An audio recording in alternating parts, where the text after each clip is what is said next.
Hello and welcome to Tapestry, the podcast of true stories set in the global Sindhi diaspora. And it's a fascinating diaspora, as you'll soon find out. I'm Saaz. My name is Saaz Aggarwal. I'm a writer. And for about the last 10 years, I have been interviewing people to hear their stories about Sindh, people who lived in Sindh and experienced partition largely, and also people in the diaspora around the world. And for all these years, I've been listening, I've been reading, I've been thinking, I've been speaking, I've been writing. I love this subject and hope you will enjoy the stories as well. And hello, I'm Tarun Sakhrani.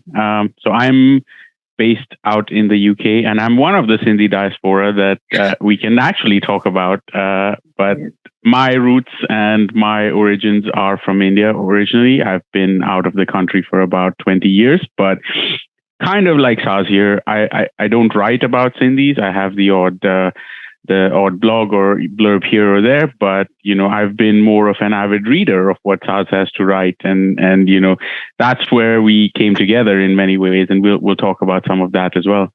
But I live in the UK with two little kids who I'm trying to inculcate and bring up in the Sindhi way a little bit, but we'll get more into that in a bit.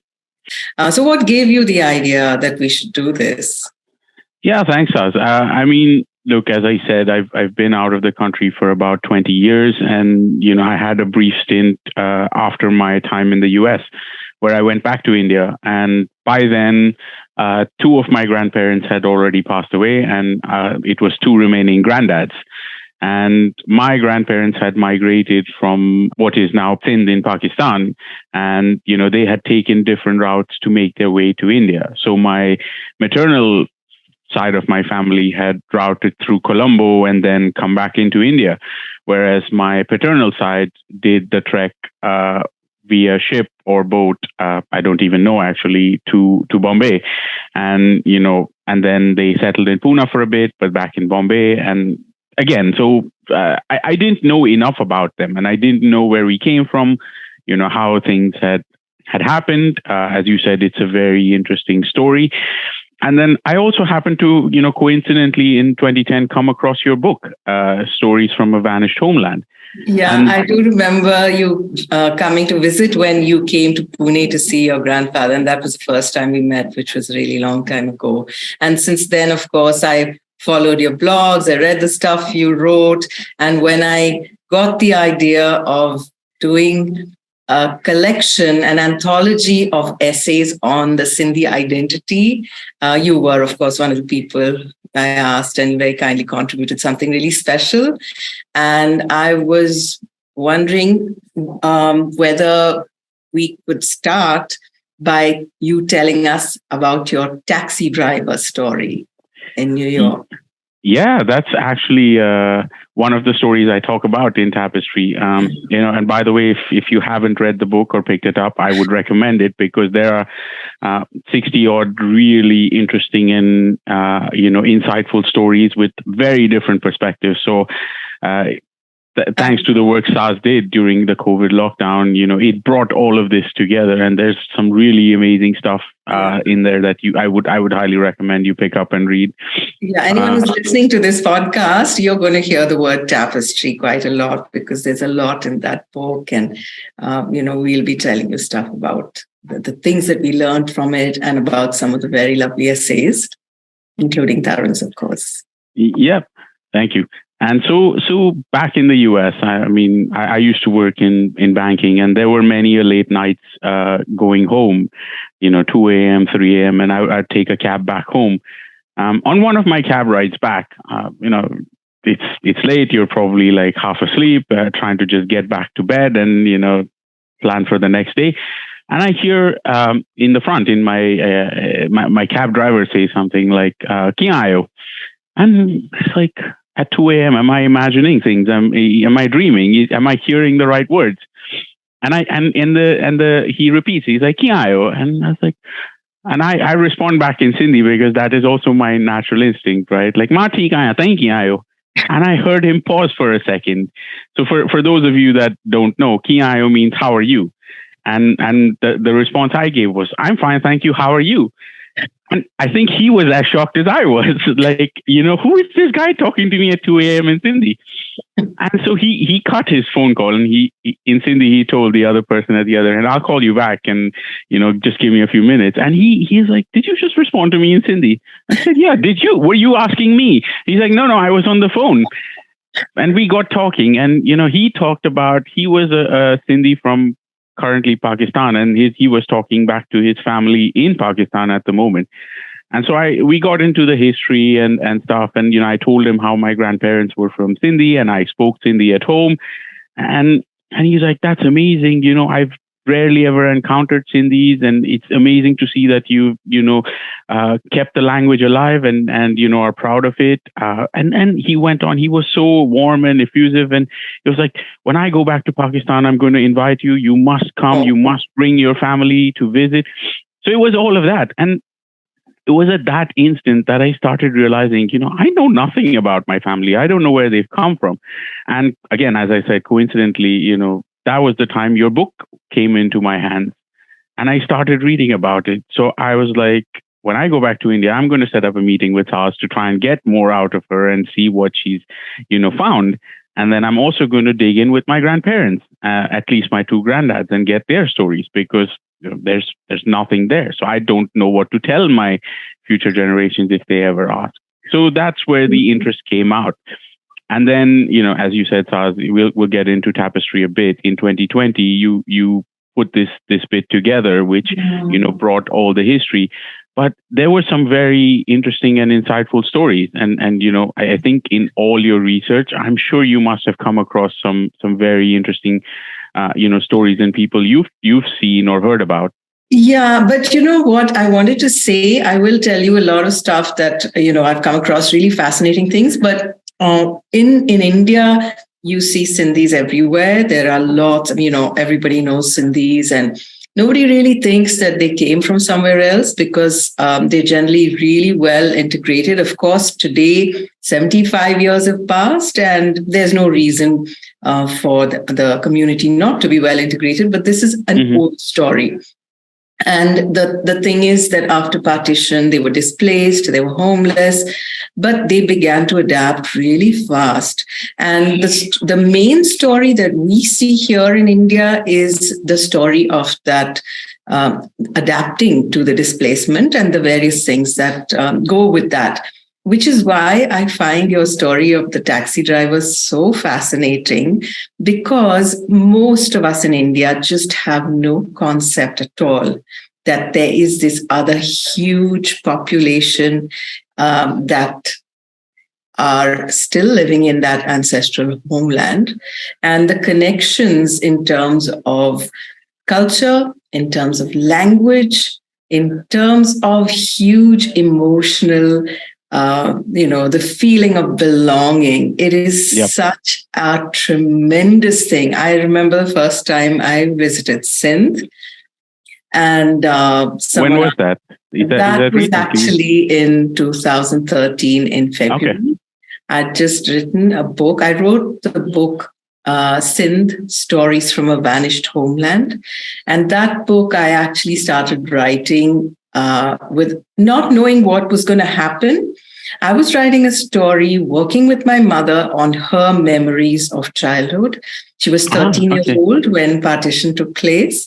And the idea at that time, in the middle of 2012 or in early 2012, when we started doing this, was to put together a sketchy family history based on her memories. And then, collect photos from maybe her cousins and put together a little, kind of booklet for the family. That was right. It was. But then when she started talking to me, I'll tell you some of the things she said to me, but they absolutely gave me goose flesh. And on the second day, I realized that this is a huge story. It's fascinating. It's really important. It's an important piece of Indian history, of world history. It's never been done before, and I should do it. I realized I'm not going to restrict myself to my mom's story. It might be an important part of it because that's where I started. But then I started interviewing other people also. And I was extremely lucky to find a range of people who'd had different representative experiences, like not just my mom's family was urban, they were fairly, socioeconomically fairly well off and educated. But then I found people also who were from the rural areas, from farms. I found people who'd experienced life in the refugee camps. The camps, which was very difficult. I found people who had different ways of migrating, not just by ship, which was quite, not uncomfortable. Yeah. Although, of course, it was traumatic. I even came across some families who had experienced terrible violence during partition, which is not that common in the among the Sindhis, right? Yeah. When you look at the Punjab story of partition, there's a lot of violence. It's a lot of barbaric violence, and every family experienced it. Whereas in Sindh, it wasn't that prevalent. The theme of, if you look at the story partition, the core theme is of rehabilitation and facing, building a new life in a very brave way. Yeah. The other thing that happened to me then was I met Nandita Bhavnani, who is a scholar, and she was already working in this field, and she was extremely kind. She gave me books to read, which I wouldn't have known where to get because I'm not an academic. Right. In India, I don't think you have any place where you have a lot of books on this subject, which is what I was looking for. And Anandita just opened up her library to me. She said, take what you want. She lives in Bombay and I live in Pune. So I was bringing the books back. And then when she visited Pune, she'd bring me books and I'd give her back the old ones. It was just amazing. I could not have done it without her. Mm-hmm. And so along the way, I knew that I have to do this fast and I'm not going to look for a publisher or anything because of something my mom said to me. Right. And let me tell you this little story. They are on the ship and there's my grandparents and their 6 children. One of them, the youngest, is a baby. And the eldest is 17. My mom is 13. She's 13 years old. And she's like quite a smart, in the sense that she probably wasn't smart, but she was very, very observant. She told me all kinds of things which were, they still ring true. Even today, when I read that book, I read it again every 2 or 3 years just to make sure that there's nothing, and I have very few cringe moments. Normally when you read something you've written a long time back, there's all that you find embarrassing. But yeah, I feel this book is, and it's all basically the stuff that my mom told me. So it was all authentic. So she says that, she described the ship journey, and then she said that there are 2 nights on the ship, and then they could see the shore of Bombay. So they arrived, but they weren't allowed to disembark. They were told you have to stay on the ship another night. And nobody knew why. Nobody knew. And there was some apprehension because it was such a troubled time. They did not know what was going to happen to them. What if we get sent back? We've packed up, closed up everything, and we've left. What if they send us back? Or what if they send us somewhere else? What if they send us here in Bombay? There's someone waiting for us. What if they send us somewhere else? What are we going to do? So it was scary. And they stayed on board for 2 extra nights. And it was so scary to think of that. And then she says to me, then the boat docked, and it was the 14th of November. So were they waiting for Children's Day? Yeah, I think Children's Day came later. This was, 14th of November, 1947. Nehru was still alive. Chacha Nehru was celebrating his birthday for sure. But I think the Children's Day thing came in a bit later.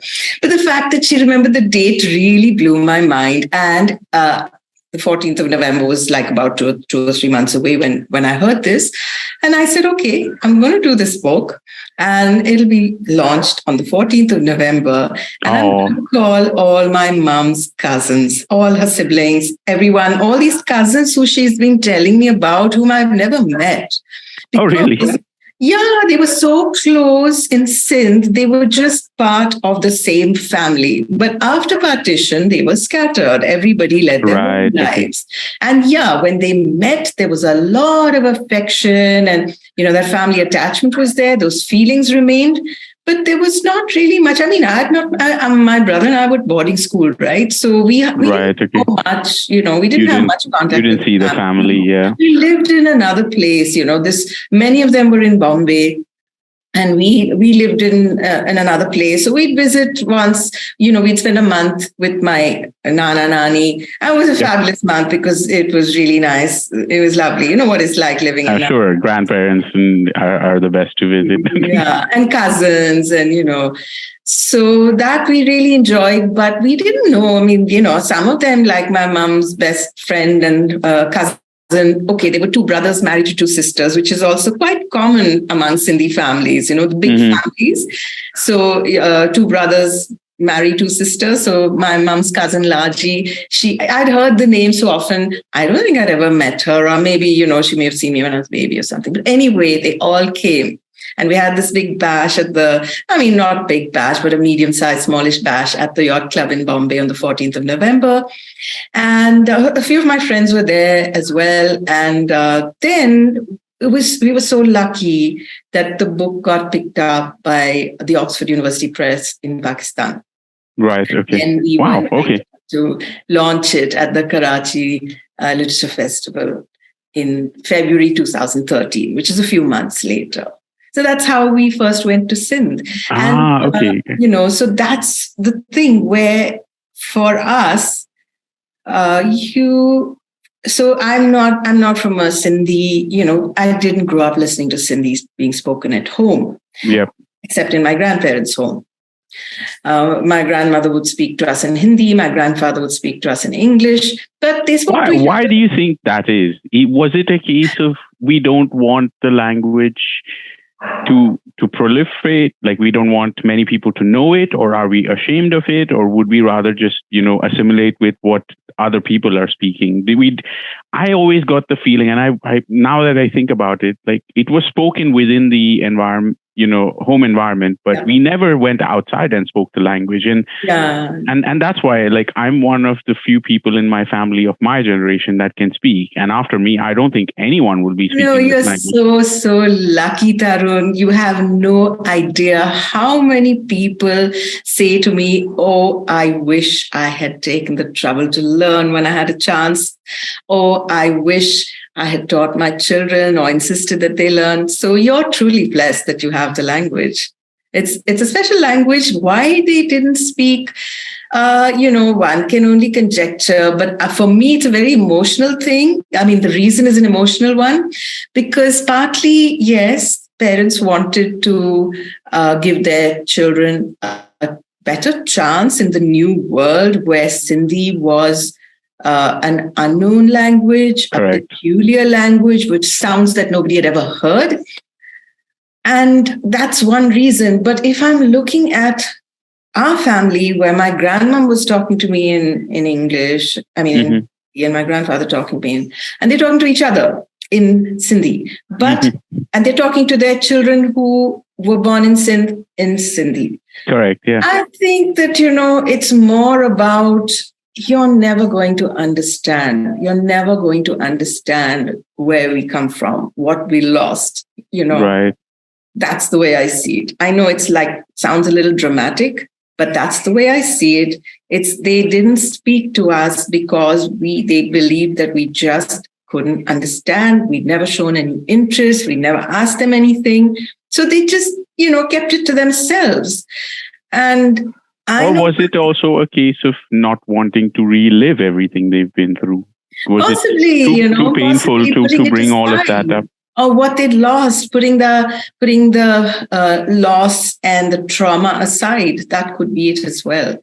Most Sindhis, and education is highly valued, and they've given so much importance. And I'm sure we'll get to that in one of our future episodes. We'll have a lot to say about Sindhis and education. But it always amazed me that they never gave their own language that much importance, which now in hindsight, is maybe that was too short-sighted on their part, because we're sort of seeing the death of this language in a way. I don't think they were using any vision or strategy. They were just responding in a natural way, and every family did it. I mean, there were very few families who didn't do it. I think a bunch of the families that didn't do it were those who were already living in other countries. They already had a base in other countries. Right. Okay. And they had the language with them there, because that's when they were still connected to Sindh.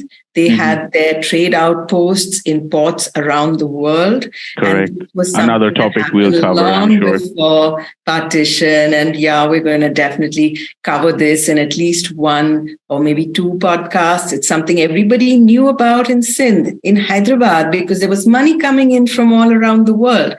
Correct. But it was only documented as late as 1999, 2000, and that by a French researcher, Claude Markowitz. So it did finally get documented, but it was done by Claude Markowitz. And that's when this fascinating global diaspora in the ports around the world just, got its tiny little moment of glory. But we will definitely be talking about how that came into existence and how those separate Sindhi communities are coping, how they're connected to each other. And that's definitely going to be something that we must talk about. But coming back to the language, there was an essay by Rita Kothari in Sindhi Tapestry. Mm-hmm. She wrote something really fabulous. But one of the things that I wanted to say she talked about was in a New York drawing room where she heard the language spoken by Sindhis from Sindh, and the feeling that it gave her that she was at home. And that's what made me realize, and it's something that was this huge epiphany that Sindhi is a language that for us, you never hear it spoken on the streets. Yeah, correct. You only hear it spoken in the homes of family. Yes. And therefore, when you hear it spoken, you feel like you're in a familiar place. There is a sense of comfort. That cab ride home was it's probably the most comfortable cab ride I've ever taken, even though the cab was probably a mess. Yeah. And so that's what, you were asking about the first time I visited Sindh, and that's what happened. You arrive and at the immigration, there are people talking in Sindhi, and then, people greet you and there's so much warmth and affection. It changed my life, actually. It just made me realize, a little bit about who I am. And I was interviewed by somebody when he asked me what it felt like. And I said to him, it's like looking into the mirror for the first time. That's how I felt. I mean, it did feel like that. When you see something familiar and something, you just get that feeling that, I know you. Yeah. It's amazing, right? Because what I've always, yes, the language is the comforting part, but they've also brought other traditions and things with them that, at least our grandparents tried to carry forward.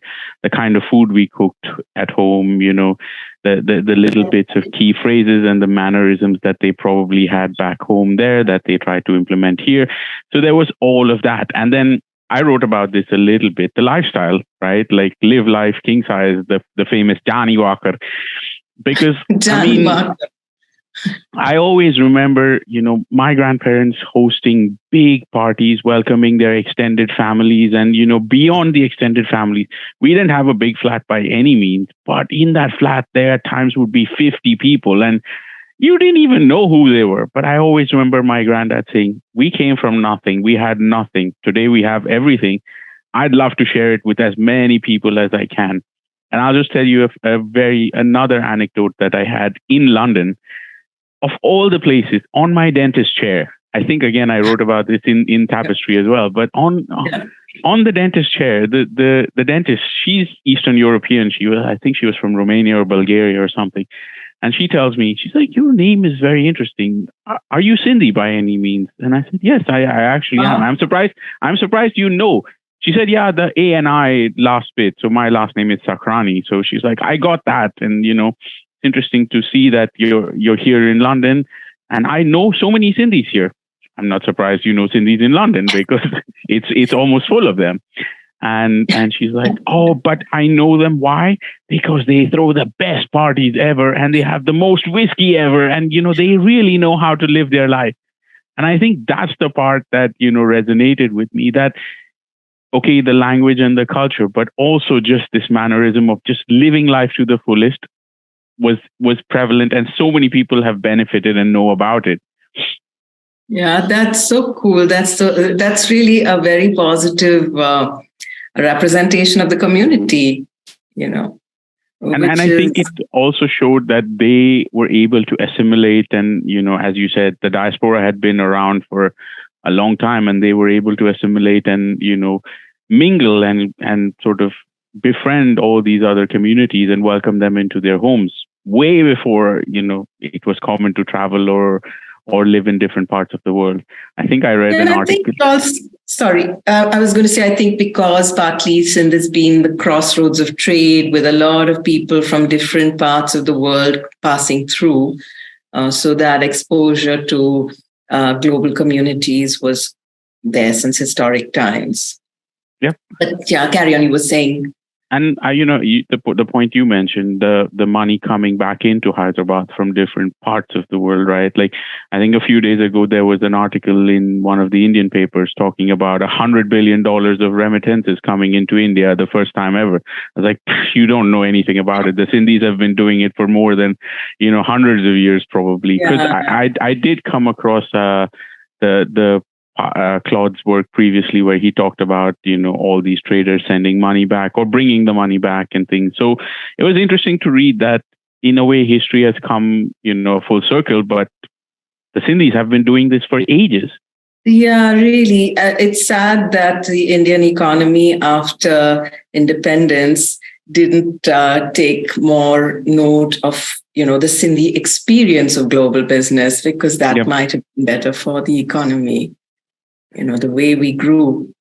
Yeah. Because, I mean, speaking of like the ship ride and the economy and everything, who was like the most interesting person you came across in your research and, your studies, and who helped all these Sindhis come into India and settle down in many ways? I think there were few key people there.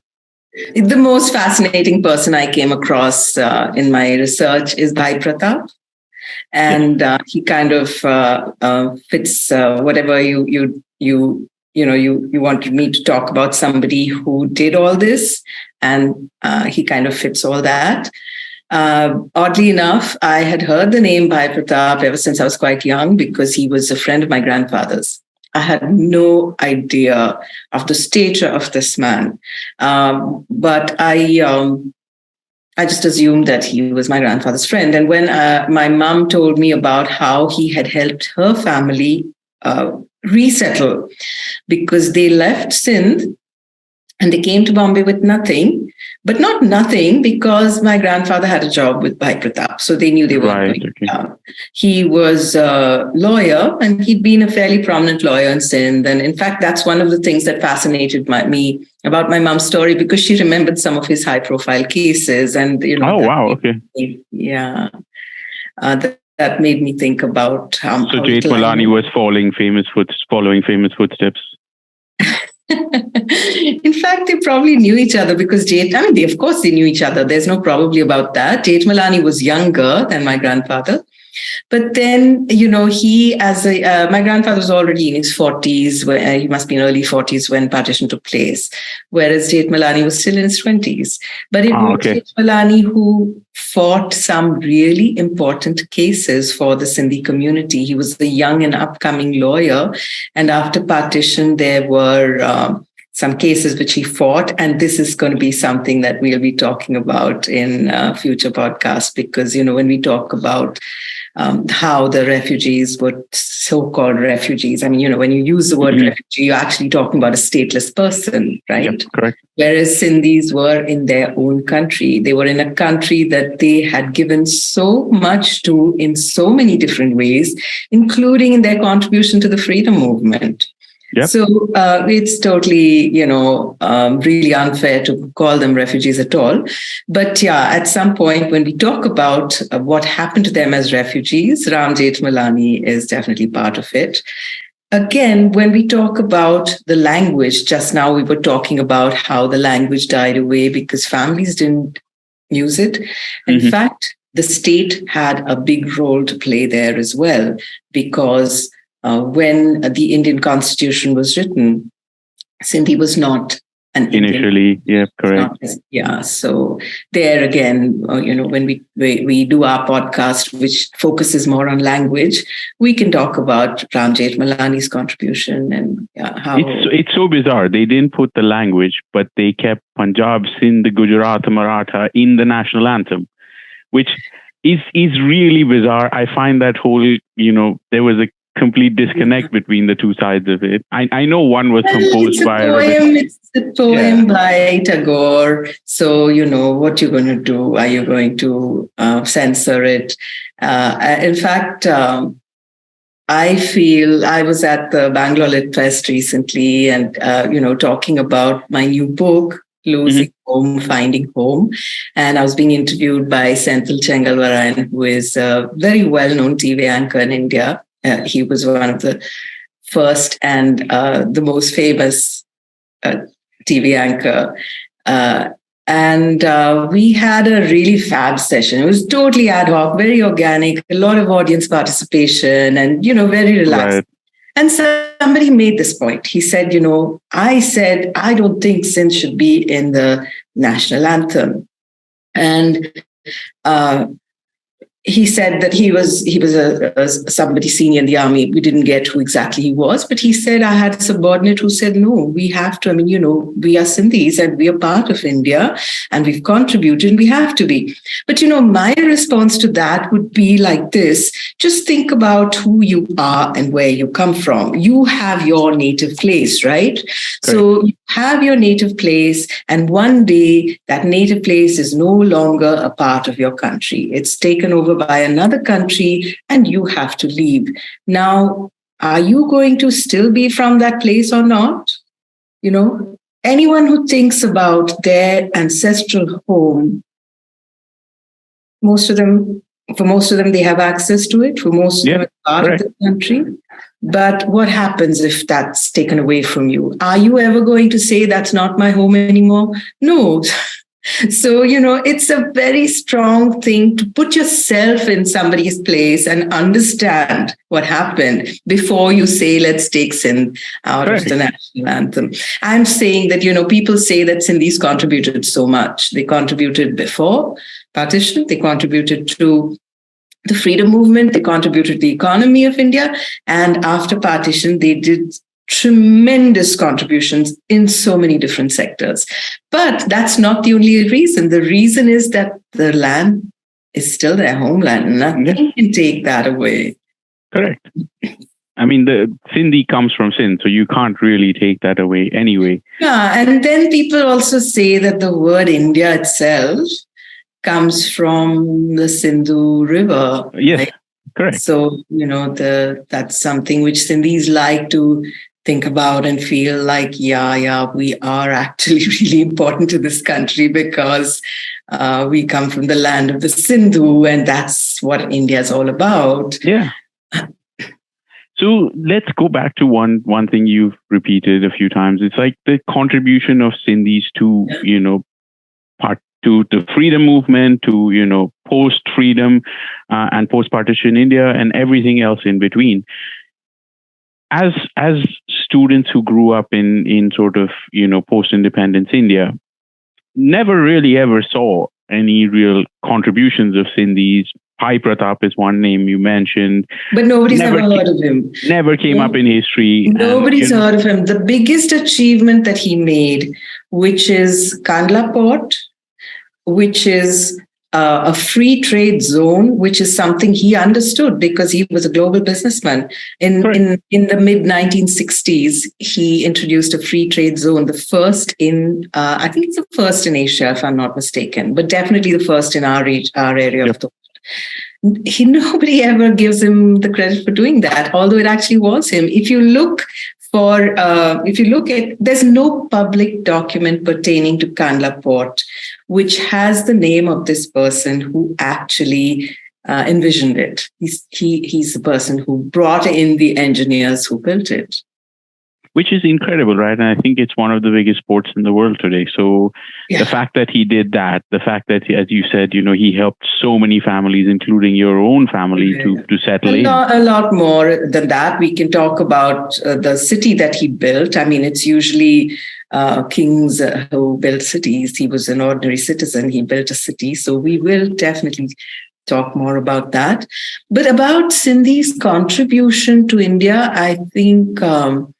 I don't know why. I think the contribution in terms of education in Bombay, I think that has been noticed in a kind of grudging way because there are so many schools and colleges which actually came out of the refugee camps, which were... You and I went to one each as well. Yeah. You were at...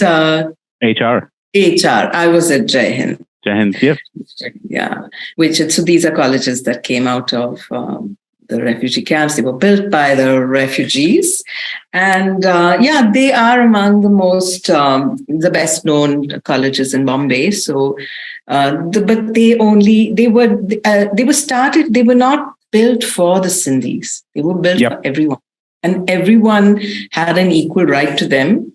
It took many years. At some point, the Sindhis said, hey, listen, we, probably about 40 or 50 years after the colleges had been built, there were Sindhis who said, hey, we built these. Why don't we get any benefit? The other institutions give benefits to the founders.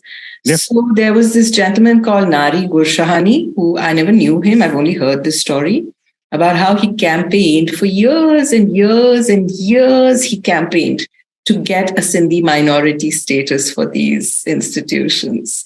Wow. Okay. It's ridiculous, to think that they were built by the Sindhis who had nothing. It's ridiculous to think that Sindhis are so maligned in India as being incredible. Ruthless. It's absolutely incredible. And then when they want minority status, that becomes for their institutions, for the institutions they even that became a battle. So why, it's hard to say. I don't know why it happened, but this is part of the Sindhi story. It's quite interesting that I'm not somebody to comment on it. We need somebody else who can understand these things. But these are the facts that you and I see and wonder about. Hey, I walked into HR college under the Sindhi quota, even though I didn't really need it. But I do remember, as you said, much maligned. Like a lot of my friends said, but you don't need to study. You get into a college with, the Sindhi quota benefit. And again, I think, going back to your Tapestry collection, somebody had written a story. I don't remember the name, but there was this topic about the snake and the Sindhi. And, even as a kid growing up, I remember it often coming up, whether it was a snake or some other reference to another animal you didn't like. It was always like between the two, who would you choose? And it's just I think the standard thing is if you see a Sindhi and a snake, who should you kill first? Correct. And there are, I think, 3 of the Tapestry essays mention the snake. And that kind of tells you how, and I've heard this in other countries as well. Like, I visited Gibraltar with my first book in October 2013.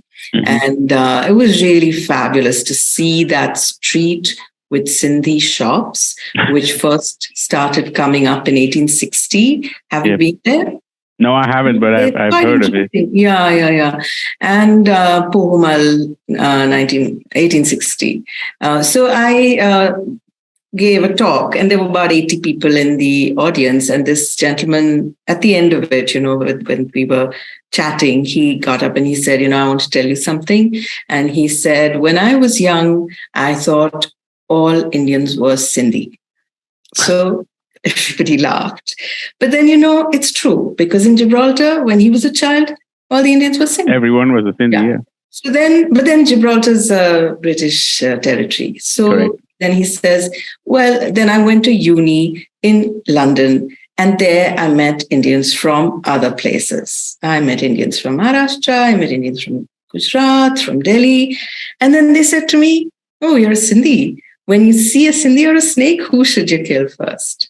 And when he said that, everybody burst out laughing again.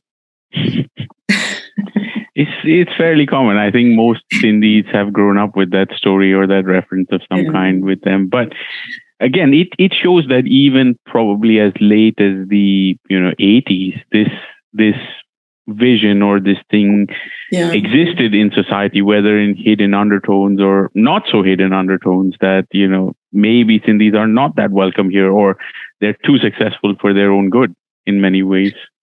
Well, it's so hard to understand the basis of the prejudice, because when you start thinking about it, every stereotype, every caricature is based in some kind of reality, right? So, this impression comes from people who are,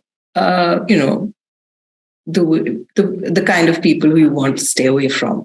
But to say that everybody's like that is completely not true, and it's so far from being true, because there's a huge majority which are actually different.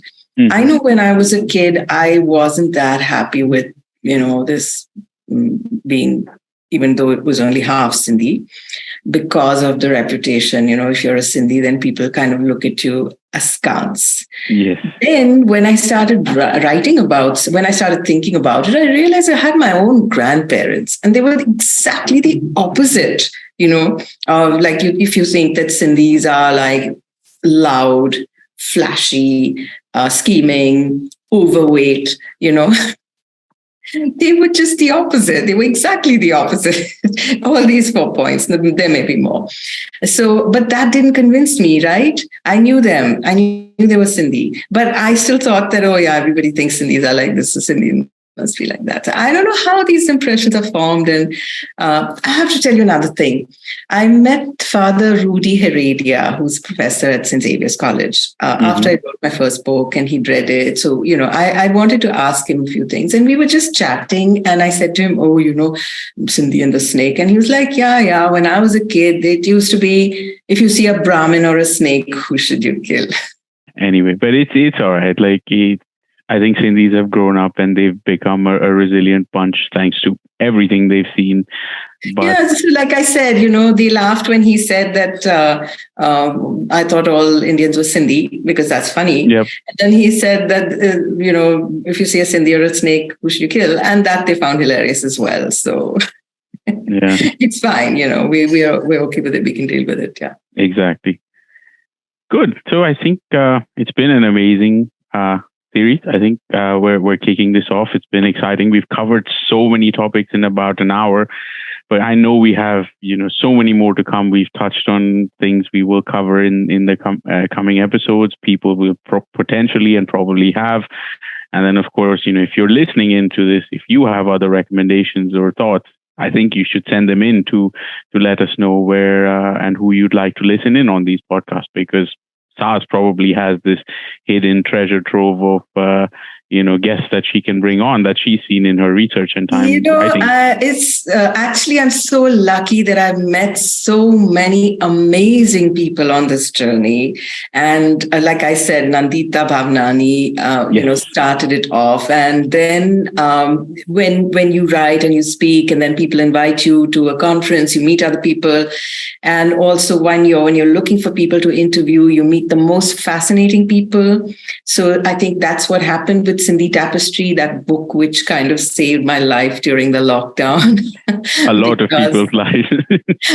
I got the idea of doing this, and then I put out word, and the quality of what I received from 59 people. I was, of course, the 60th. To write, to contribute to that anthology. Everybody wrote so well and so meaningfully, and so many different aspects of the Sindhi identity. So, and that book has done quite well. It's used as a source of research. I see it back there. It's the red and blue one in case anyone's right. looking. There's a Delhi University PhD, Delhi University MPhil thesis, which was which used this as a source. Wow, and okay. Also Dr. Maya Kimlani David, she is a professor at the University of Malaysia, who she contributed to this book also. But she wrote a paper on language, which was which used this as one of her major sources of research. So yeah, it's in the libraries, and it's also commonly easily available on Amazon. We'll get some of the experts from that book on the podcast over the next few episodes. We'll probably be dropping an episode every week for you to listen to it. The plan for Saaz and me is to spend the next few weeks recording these, getting the right people on, covering all the relevant topics, and then, having you subscribe to Spotify or Apple Podcasts or wherever else you listen to this, and, join us on our fun journey discovering, the tapestry and the diaspora that is in these. Thank you. Thank you for listening, and look forward to having you listen again soon. Bye. Great. Thanks, Saaz. Take care. Bye.